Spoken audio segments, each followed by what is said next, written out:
chiều đông ấm đầm phá từng mong mong như kia chân vây nhau thế người mang lắm thế nhưng vẫn phai.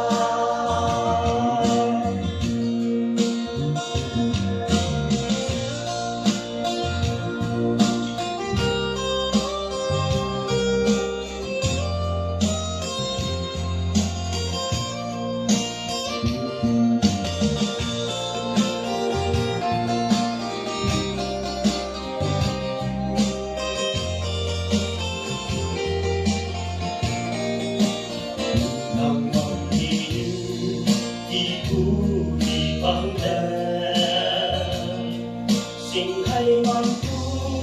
con cháu mang làm như đi đâu về tôi ai ăn vì sau làn